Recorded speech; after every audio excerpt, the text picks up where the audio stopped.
전 세계가 코로나19 사태로 위기 상황을 맞고 있는 2020년.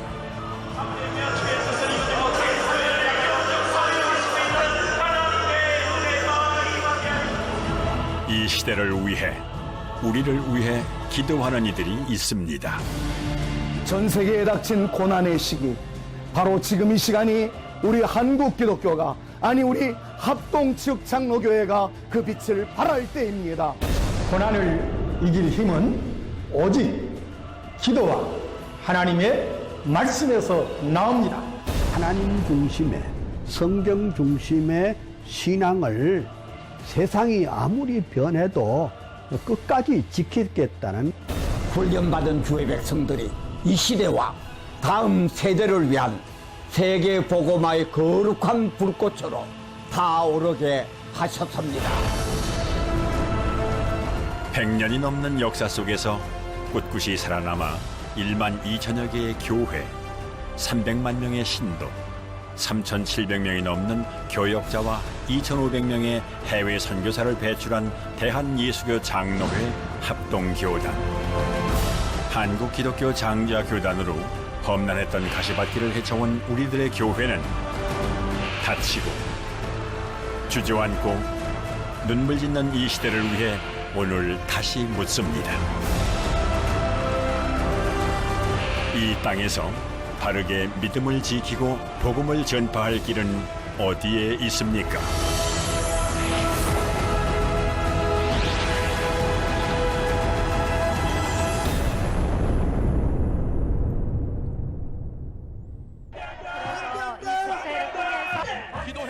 지난 2013년 세계교회협의회 WCC 부산총회를 앞두고 반대 시위가 벌어졌습니다. 우리의 유일한 구원자 되심을 결의한다.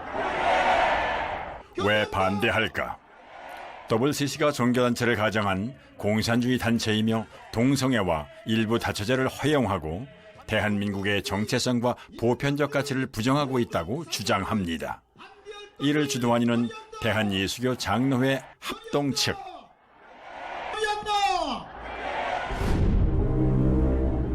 WCC에 대한 반대 목소리는 1959년 시작됐습니다. 한국기독교 중심교단 예수교 장로회가 합동과 통합으로 분열되던 그때 도대체 무슨 일이 있었던 것일까요? 장로교는 왜 나뉘어져야만 했을까요? 그때 장로교는 이미 자유신앙 문제로 예장, 기장으로 분열을 경험한 뒤였습니다. 이쪽 부분에 우리 분열의 역사가 이쪽으로 정리가 되어져 있습니다. 합동하고 통합하고 나눠진 근본적인 그 핵심 문제는 뭐냐면 통합에서는 WCC에 찬성하고 우리 합동에서는 WCC 반대하고 그렇죠. 그리고 통합에서는 WCC에 그 가입하자 생각하고 우리는 절대 가입할 수 없다. 한국 장로교 분열의 이유는 미국 장로교단의 공식적인 역사 자료에서도 분명히 확인할 수 있습니다. WCC와 에큐메디컬 운동을 받아들일 것인가 아닌가 하는 그것이 바로 문제였습니다.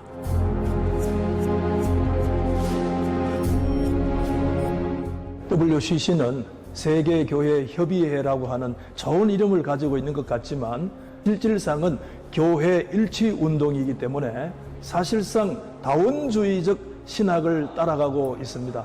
우리는 성경 중심, 칼빈주의적 개혁 신앙을 가지고 있기 때문에 예수 그리스도의 유일성을 무시하는 다원주의 사상은 우리는 절대 반대했던 신학적인 중심이 놓여 있습니다. WCC 세계교회협의회는 다른 종교, 다른 사상가들도 연합하고 교류하며 하나가 되자는 에큐메디컬 운동을 전개하는 기독교 단체. 당시 WCC는 자유주의 신학과 종교 혼합주의를 용인하고 말이에요. 그때 공산주의도 지원하는 용광주의 노선을 취하고 있었기 때문에 우리 개혁보수 합동교단은 결단코 그것을 받아들일 수 없었고 또 그들과 하나가 될 수가 없었습니다. 장로교단의 분열 시발점은 1959년 가을 예정되어 있던 대한예수교 장로회 총회였습니다. 무슨 일이 있었던 것인지 총회 기록을 살펴보았습니다. 그날의 총회는 처음부터 순탄치 못했습니다.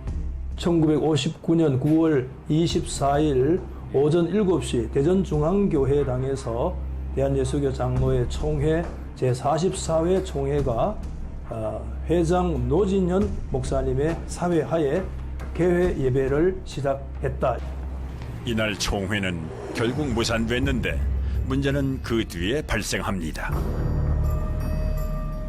WCC 찬성파가 총회 의결사항을 무시한 채 연동교회로 따로 몰려가 그들만의 총회를 열어 WCC 가입을 결정해버린 겁니다. 그들이 통합측이 되었고 총회법과 규정을 따라 남아있던 이들이 합동측이 되었습니다.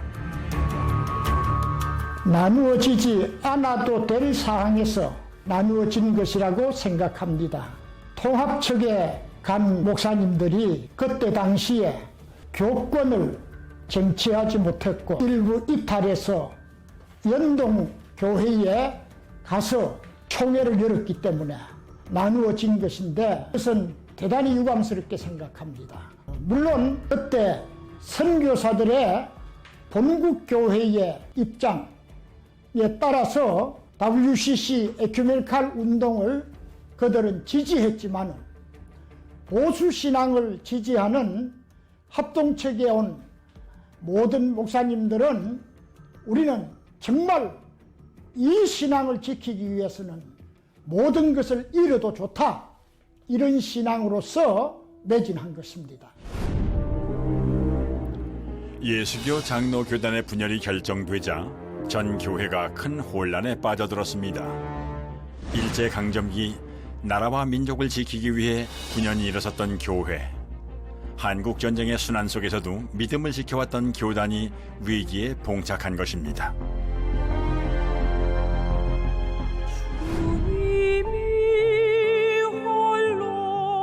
그러나 분열을 감수하면서라도 지켜야 할 것이 있었습니다.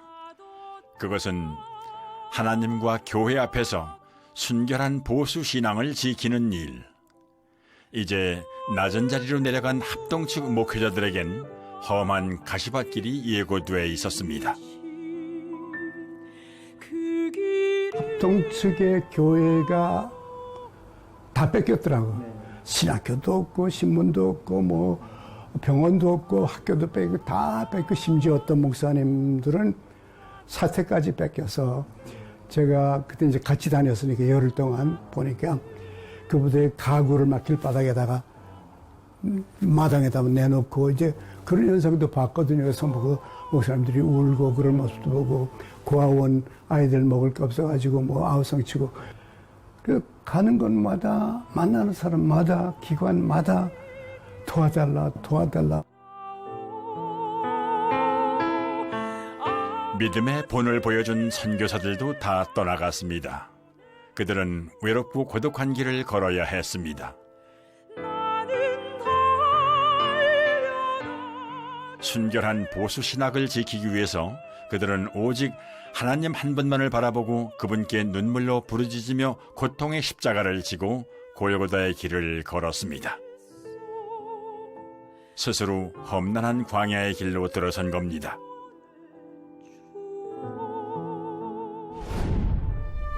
도대체 교단이 분열된 후 합동측 교단에는 무슨 일이 벌어졌던 것일까요? 가장 먼저 커다란 시련에 부딪힌 것은 신학교. 해방 이후 남북 분단으로 평양신학교를 잃어버린 장로교는 안중근 의사 동상이 세워진 남산 이곳에 장로회 신학교를 세웠습니다. 이 사진은 1948년에 서울에서 개교한 장로회 신학교가 처음 수업을 시작했던 장소입니다. 저는 일제시대 때 신사 자리를 해방 이후에 신학교 자리로 불화를 받아서 여기서 공부를 하고 여기서 59년까지 공부를 했습니다. 해방된 조국에서 목회자가 되어 복음을 전하며 교회를 세우겠다는 젊은이들이 전국에서 몰려들던 때, 이때가 1959년 9월 달에 신학교 분열 문제를 놓고 이게 이제 신학교 쟁탈이 좀 벌어졌을 때에 여기서 안에서는 기도회 하면서 학생들이 어느 길로 갈 것인가 500명 학생들이 있었고 이게 전부 다 기자들이고 그다음에 총회 관계된 직원이야. 그래서 이 안에 500명이 기도회를 하는데 500명 가운데 300명은 통합적으로 200명은 우리 쪽. 교회의 분열을 감당하고 가난과 배고픔도 이기게 한 개혁주의 보수 신앙. 한국 기독교에서 그 신학적 토대를 구축한 이가 박형룡 박사입니다. 그의 신학적 사상을 정리해 놓은 신학 난제 선평. 자유주의 신학, 신비주의 신학을 경계해야 하는 이유를 설명해 놓았습니다. 지금도 이제 현대 신학이라는 과목이 있는데 이미 35년도에 이런 서구 신학에 대하여 18가지 주제로 평가하고 비판했다는 게 너무 일단 놀라웠고 또 자료 활용이 어려운 때인데 그 한국 일정 하에서 칼 바르트나 브루너 신학 자체도 다루고 있다는 게 일단은 굉장히 놀라웠습니다. 마지막으로는 50년 동안 선교사들조차도 이런 대작을 낸 적이 없는데 한인 신학자가 847페이지에 달하는 대작을 냈다는 게 그들도 놀랐겠지만 오늘 우리가 봐도 굉장히 놀라운 일이라고 생각이 듭니다. 예. 평양신학교, 프린스턴 신학대학원과 미 남침예대학원에서 박사학위를 취득한 위대한 신학자의 행보를 걸어온 박형룡 박사. 그는 보수 신학을 지키기 위해 배고프고 거친 좁은 길을 걸어갔습니다. 그의 순혈적인 삶은 혼탁한 시대를 살아가는 오늘 우리에게 깊은 감동과 울림을 줍니다. 박형룡 박사의 신학은 청교도적이고 개혁주의적인 그런 신학인데 그 의미는 뭐냐? 성경을 하나님의 말씀으로 확실하게 믿고 그다음 두 번째는 하나님의 영광과 주권을 최우선으로 하는 그 역사적 그 칼빈과 존 낙스와 카이퍼 바빙크를 통해서 우리에게 전해준 우리 신학의 핵심이라. 즉 예언 기록이 하나님을 제4인칭으로 말하여 시작하나 변전한 데는 표시 없이 제1인칭으로 과도하여 인적 제자는 숨어버리고 신적 제자가 직접 송론하니. 그가 교단에 든든히 서서 신학을 지키지 않았다면 그러면 오늘날 합동이 존재할 수 있겠는가? 총신대학교 신학대학원이 남아있을 수 있겠는가? 만약 박형룡 박사가 없었다고 하면 한국 신학 자체가 자유주의 신학, 그 이후에는 칼바르트 신학으로 물들었을 텐데 박형룡 박사님이 오셔서 역사적인 개혁 신학의 학문의 틀을 놓았다고 하는 것. 이건 교단을 떠나서 다 여러 가지 교단들이 보수화되는데 경력한 역할을 했다고 하는 것. 박형룡 박사님은 한마디로 보수의 대변자라고 할 수 있습니다. 하나님이 우리나라에 주신 가장 큰 선물과 축복 중에 하나입니다. 신학의 대립은 1938년 장로교 신사참배 결정 이후 평양신학교가 문을 닫으면서 예고된 일이었습니다. 해방 이후 장로교는 조선신학교를 개교했는데 김재준, 송창근 박사가 이곳에서 자유주의 신학을 가르치기 시작합니다. 그런데 이때 정규호 목사를 중심으로 51인의 신학생들이 51인 신앙동지회를 결성, 자유주의 신학을 배격하는 운동을 전개합니다. 학생들이 그 조선신학원에서 퇴학을 당한 한이 있더라도 교단의 신학적 입장을 지켜야 한다라고 하는 그 열망을 가지고 1947년 제33회 총회 때 이제 51인 신앙 동제가 총회에다가 진정서를 제출하죠. 잘못된 자유주의 신학을 가리킨 내용이 전 교단적으로 확산되어서 교단의 신학적 입장을 지켜야 한다라고 분명히 일어난 도화선이 되게 했던 그 사건이 바로 신앙 동지 사건입니다. 그리고 또 이 51인이 총회 진정하게 된 결정적인 분이 있는데 그 역할을 하신 분이 대구에 계셨던 박종삼 목사님이십니다. 그리고 또 가장 그 당시에 나이가 낮았던 분 가운데 우리 차종률 박사님의 아버님이신 차남진 목사님. 저는 아버지지만은 아버지의 그런 신학적인 입장을 제가 이해를 못했어요. 소위 말하면 꼴통 보수를 그렇게 왜 이렇게 지켜야 되는가? 세상도 변했으면 아버지도 바꿔줘야 되는데 왜 그런가 했는데 그분이 예수를 믿고 나서 그가 받았던 복음은 남장로의 선교사들로부터 정통적인 개혁주의 신앙 그걸 받았기 때문에 그는 그걸 복음을 전하기 위해서 다니다가 잡히셔가지고서 일제시대에 형무소도 서대문 형무소까지 가셨어요. 그렇기 때문에 그러한 것이 밑바탕이 돼서 50인인 동지회도 그냥 들어간 게 아니란 말이죠. 이 세상에 아무리 바꿔줘도 이 신앙만큼은 지켜야 된다.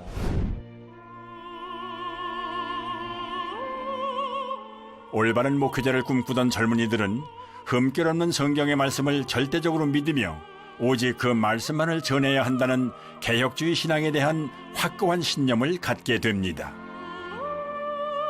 그것은 일사각오의 신념이었습니다.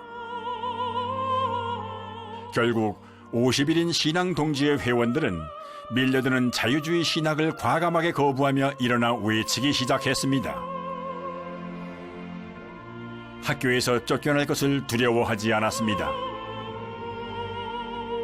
이 운동은 오직 성경만이 하나님의 영으로 만들어졌다는 믿음의 순결성과 개혁주의 보수신앙을 지키는 일이었기 때문입니다. 50일인 신앙동지회는 결국 조선신학교를 나와 남산신학교, 용산신학교를 거치며 한국 기독교를 이끄는 지도자들이 되었습니다. 이때 이들을 이끌었던 정규호 목사, 한국 기독교는 그 이름을 기억합니다.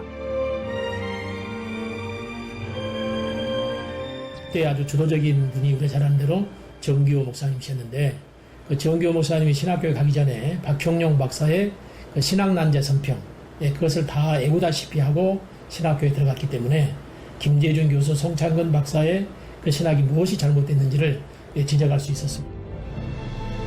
신학생 시절부터 박형룡 박사를 지켜봐온 정규호 목사는 그의 개혁주의 신앙에 대한 뜻과 의지를 목회 현장에서 실현시킨 지도자입니다.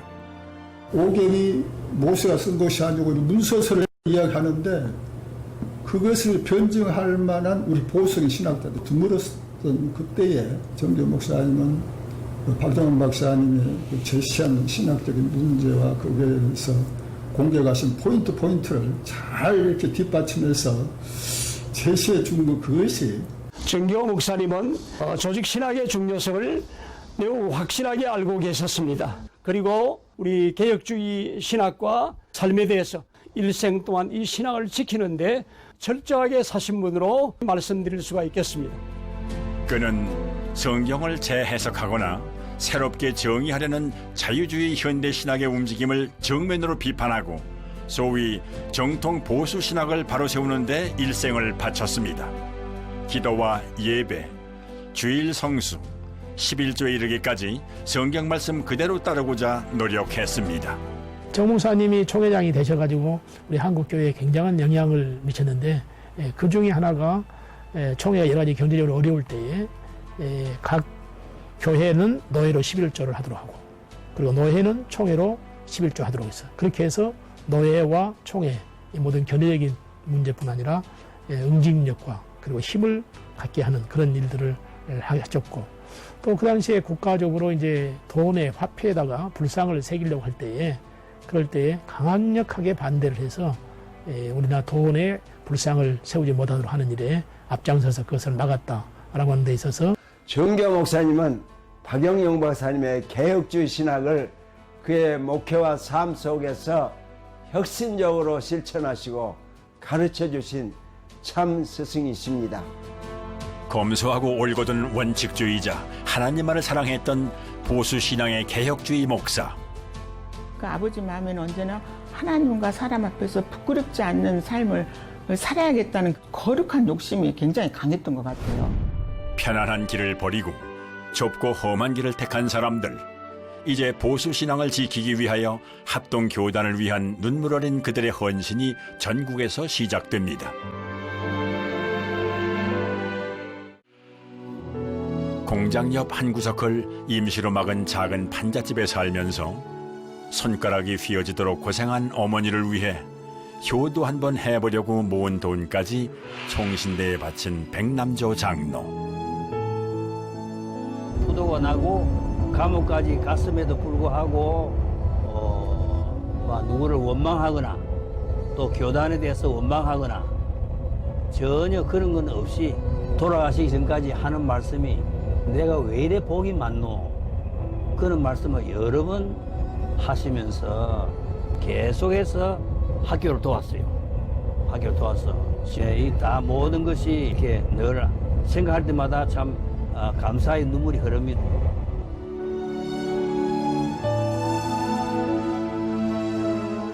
자신의 사업이 어려워져 감옥이라는 가혹한 형벌을 받는 그 순간에도 그는 끝까지 하나님 앞에 무릎 꿇고 기도하며 믿음을 놓지 않았습니다.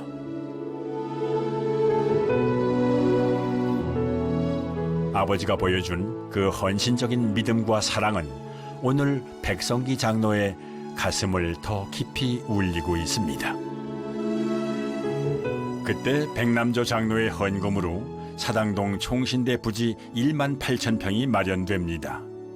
그가 뿌린 눈물의 씨앗이 사당동 흙바닥에 뿌려져 오늘의 총신이라는 꽃이 피고 열매를 맺게 된 것입니다. 그러나 대학 설립은 엄청난 예산이 필요한 일. 땅을 갖고도 공사에 들어가지 못하고 서로 눈치만 보며 갈팡질팡하고 있던 때 명신홍 목사의 순교적 헌신적 행보는 또 하나의 다른 불씨가 되어 기어이 총신대학을 세우는 기적을 이루고 맙니다. 그것은 1960년 한 잡지에 글을 기고하면서 시작됩니다. 교단 문제와 총신대 건립을 주장하는 글이었습니다. 신학진함의 명박사님의 글을 보면서 굉장히 놀랐습니다. 이분이 우리 교단의 대표적인 교수님이신데 이런 글을 실으신 것에 대해서. 그런데 더 놀란 것은 그분이 몸이 많이 안 좋다는 것 때문에 사실 충격이었습니다. 왜 우리는 이런 고통의 길을 걸어야만 보수신앙을 지킬 수 있단 말인가? 그러나 그는 병들고 나약한 암 환자라는 핑계로 이 거룩한 부름을 결코 외면하거나 도망가지 않았습니다. 그 순간까지 내 마지막 호흡이 그치는 그 순간. 명신홍 목사에 관한 자료를 모아온 김남식 박사는 당시 상황을 알 수 있는 귀한 자료를 보여줍니다. 요게 명신홍 목사님 설교 목록, 이게 미국 가서 설교한 설교 목록이고, 이게 이제 사람을 만나고 누구를 만나고 했던 이야기들. 그가 미국으로 건너간 것이 1964년. 1년 7개월 동안 미국 전역을 돌아다니며 강연과 모금 활동을 벌여나갔습니다. 백남조 장로님이 이제 땅을 기증하고 할 때 학교 건축할 돈이 없잖아요. 그래서 미국 크리스찬 리폼드 처치, CRC라 그럽니다. 개혁파 교회. 왜 간고 하면 명신홍 박사님이 그 교단이 만든 칼빈 신학교 졸업생이요. 체류비를 절약하기 위해 호텔 예약들을 모두 취소하고 모교인 칼빈 대학교 학생 기숙사를 빌려 들어가 직접 국수를 끓여 먹고 미 전역을 찾아다니며 기부 활동을 이어갑니다. CRC에 가서 자기 동창들 친구들을 통해서 우리 총신 건축 기금을 모은 겁니다. 3만 달러. 그 당시에 3만 달러, 요새는 별것 아니지만 그때는 엄청났습니다. 심지어 한인교회와 교인들 그리고 미국인들까지 적게는 5달러에서 30달러, 100달러까지 명신홍 박사는 일일이 기부자들의 헌금을 모두 기록으로 남겨 총신대를 위한 그 정성을 기억했습니다. 명 박사님의 총신 사랑과 수고가 얼마나 대단하셨는지, 심지어 한국으로 돌아오실 때도 그 연약한 몸을 이끌고 돈을 아끼시겠다고 비행기도 안 타시고 일부러 미군 수송선을 타고 귀국하셨습니다. 이런 명신홍 박사님의 눈물 나는 헌신이 한국교회에 알려지니까 우리 교단의 교회들이 큰 충격을 받고 적극적으로 마음을 모으기 시작했지요. 항공료를 절약하기 위해 빌려 탄 미군 수송선. 한 달 반이라는 긴 여정 때문에 병세가 악화돼 응급수술을 받기도 했습니다.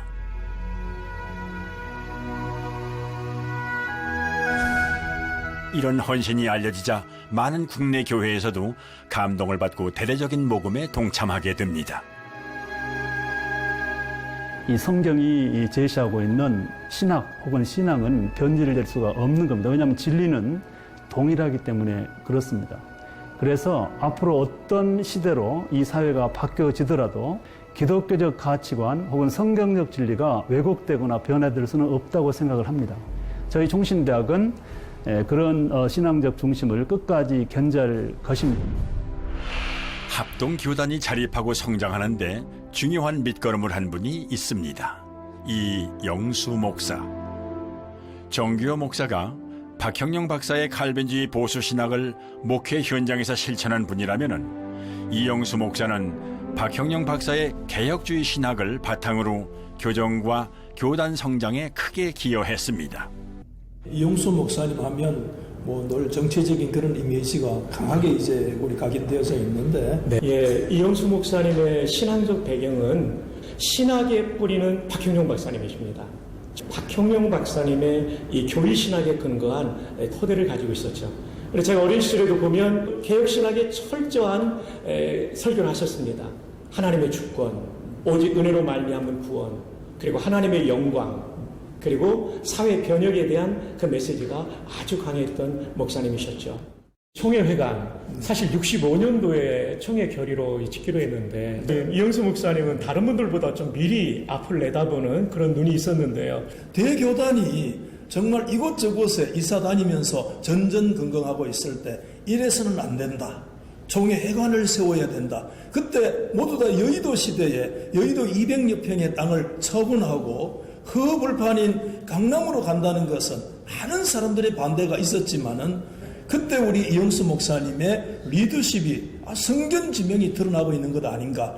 이영수 목사님의 그 많은 업적 가운데 대표적인 것 중 그 하나가 양지 캠퍼스 아니에요? 당시에 정부 시책이 수도권에 있는 학교가 지방 분산화가 됐으면 좋겠다라고 하는 그런 계획이 왔다 갔다 했을 때에 마침 그 백화소주 사장님이었던 강장로님이라는 분이 회사 채무 문제 때문에 고민하고 있는데 이영수 목사님과 이 장로님 만나서 이 양지 캠퍼스 23만 평을 5억 원에 계약을 하게 됩니다.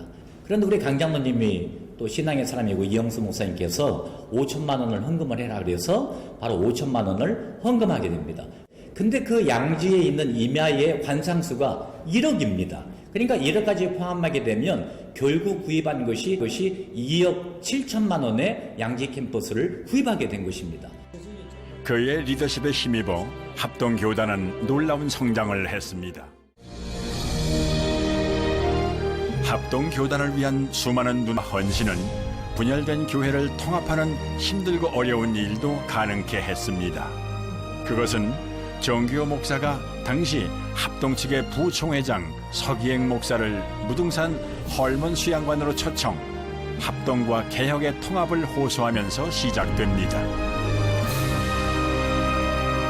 드디어 2005년 개혁 측과 합동 측이 무려 26년 만에 합동교단의 이름 아래 다시 만나게 된 것입니다. 한국 기독교 역사상 처음 있는 일이었습니다.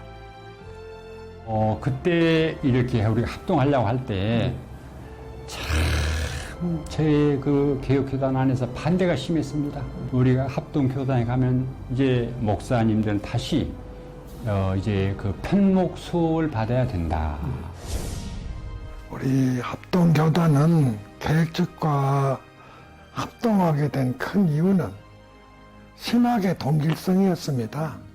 그래서 우리 합동 측의 중진들이 편목을 많이 받는 것보다는 개혁 측을 합동하는 것이 좋다.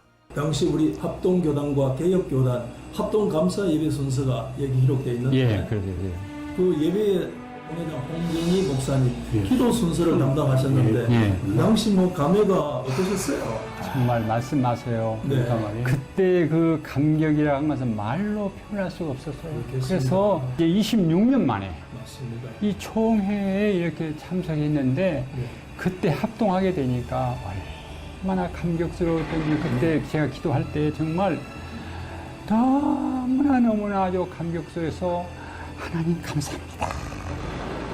감사합니다. 감사합니다. WCC 자유주의의 신학의 달콤한 유혹을 과감히 뿌리치고 오직 개혁주의의 보수 신앙만을 지키기 위해 맨손, 맨발, 맨 땅에서 눈물의 험난한 길을 헤쳐왔던 합동과 개혁. 우리는 한 형제, 한 뿌리였습니다. 이제 지난 26년 동안 헤어져 대립했던 가슴 아픈 고통의 시간들은 주님 앞에 다 내려놓았습니다. 너무나 감격스러워서 눈물 흘리면서 하나님 감사합니다. 감사합니다. 감사합니다. 다시는 헤어지지 않게 해주세요. 이제 그 슬픔의 시간이 모두 끝났습니다.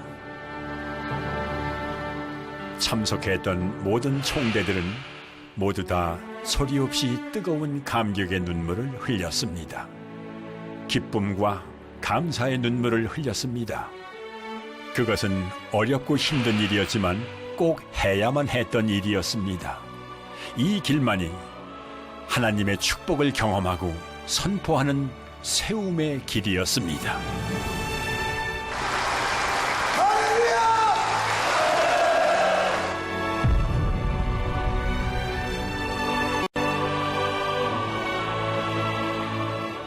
우리 그때 이제 우리 장로교회사에 참 역사적이고 의미 있는 그런 일이죠. 우리 총회 한국교회 역사 가운데 나누어졌다가 합쳐진 일이 없거든요. 그래요. 한번 합치려고 그러다가 또 헤어지고 이랬는데 이번에는 2005년에 합쳐져서 15년 동안 이렇게 이제는 거의 뿌리를 다 내리고 참으로 아름다운 이 역사는 세계 역사상에 처음 있는 일. 1979년 비록 갈대처럼 헤어져 아픔과 오점의 뒤안길을 걸어왔다 할지라도 봄꽃은 여름꽃을, 여름꽃은 가을꽃을, 가을꽃은 겨울꽃을 그리워하며 피는 것 같이 2005년 합동교단의 하나됨의 역사는 한국교회사 불멸의 역사로 기록될 것입니다. 하나님의 축복의 역사는 70년대 시작후에 80년대와 90년대를 거치며 놀라운 대부흥의 시대를 만들어냅니다. 합동교단은 가장 빠른 성장세를 보이며 한국 기독교 중심 교단으로 자리를 잡았습니다. 하나님의 일은 하나님이 하시고 그리고 하나님의 일은 돈으로 하는 게 아니라 믿음으로 한다는 것을 보여준 것이 오늘날 우리 합동적 교단이죠. 분열의 시대에서 화합의 시대로, 고난의 시대를 이기고 부흥의 시대로 접어들면서 합동교단은 국내 선교는 물론 해외 선교에 힘을 모으기 시작합니다.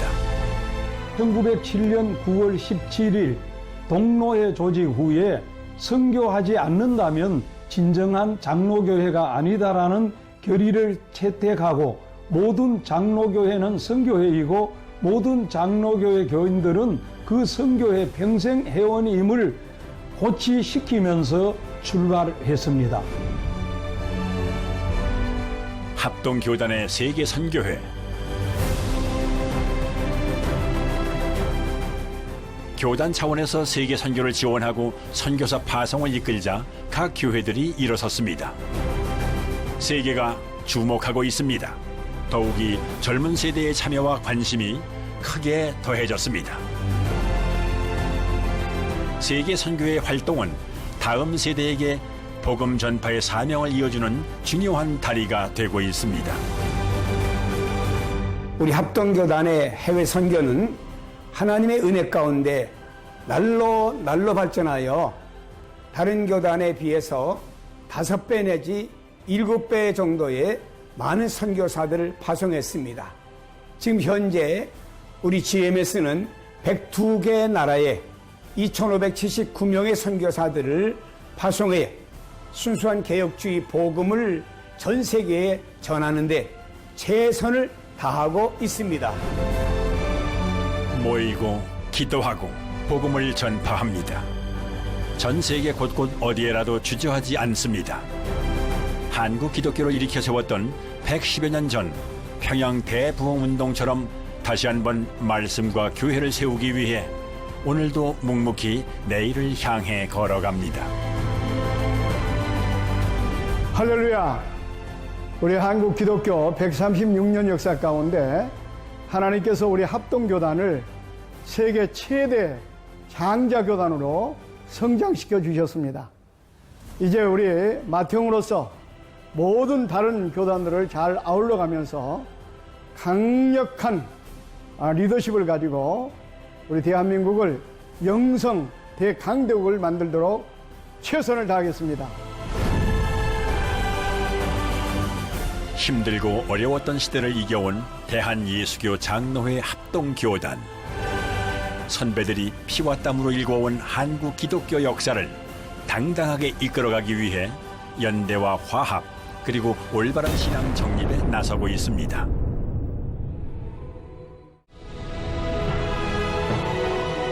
한국 기독교 2세기, 전 세계에 닥친 위기의 시대. 우리들의 교회는 합동의 이름 아래 더 굳건할 것입니다.